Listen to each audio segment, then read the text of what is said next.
For today, you are going to get a tray of materials at your table. You're going to have a tray of paints and some paintbrushes and a water cup. And if we need them, we'll grab some paper towels. So these are a special kind of paint. They're tempera paints, but these are called paint cakes. Right now, they're just dry, round discs of paint. They are called cakes, but we don't eat them like a cake. So they're gonna stay in this container. We don't ever have a reason to pick them up, okay? So to make them work like paint, what we'll need to do, and your whole group will do this, is take your paintbrush, we're gonna dip it in the water, and we're gonna drop some droplets. Everybody gets to drop droplets of water on the paint cakes. That kind of activates them and softens them up so they turn into paint. Okay, so everybody will do that as a group. Notice that I'm not actually touching the paint. I'm just dripping the water on them. So now that our paint is getting softened up, let's talk about the brushes. This is Mr. Brush. Can everybody say, hello, Mr. Brush?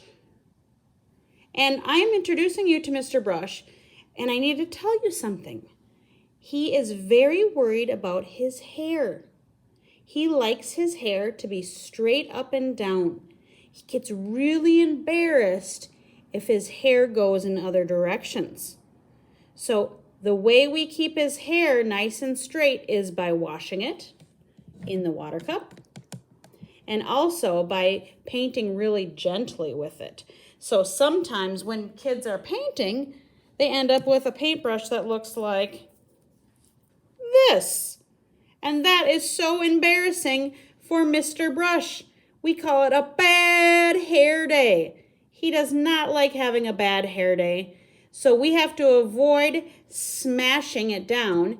And also sometimes it just gets like that because it needs more water.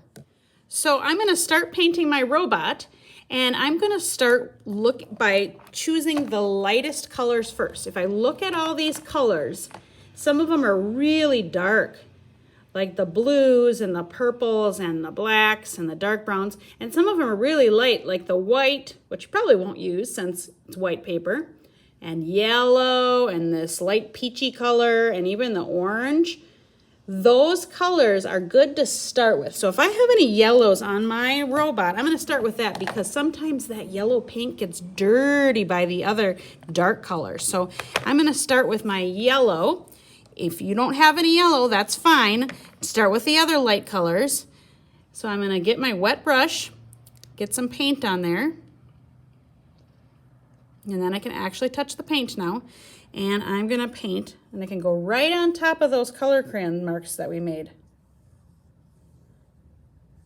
Okay, and I'm going to fill it in. And now, if I don't want to use any more yellow, I need to do something to this brush. See, there's paint on there. I need to wash my brush. So swirl it around. Everybody pretend you have a paintbrush and you're swirling it around. Look at that, it changed the water to yellow. Good thing I didn't start with black. That water would be black now. Okay, now I can take my clean brush and I can go over to another light color. I'm gonna paint a little bit with the orange. And so let's see, I'm gonna paint the arms orange. I guess I gotta move that over so you can see.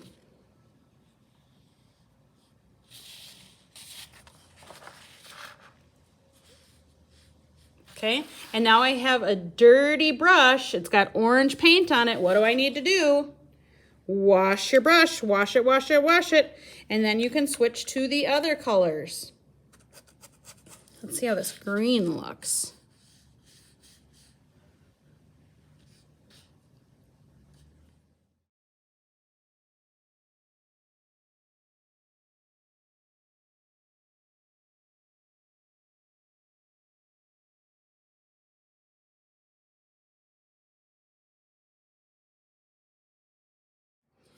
So notice when I'm painting, I'm going very gentle with my brush. I'm never smashing it down, and I'm holding it just like a pencil. Remember, if it ever starts to get a bad hair day, wash its hair and then go a little bit more gentle, okay? So I'm going real smooth and gentle, no smashing the brush. Just back and forth, filling in the spaces, just like color crayons, but a lot lighter.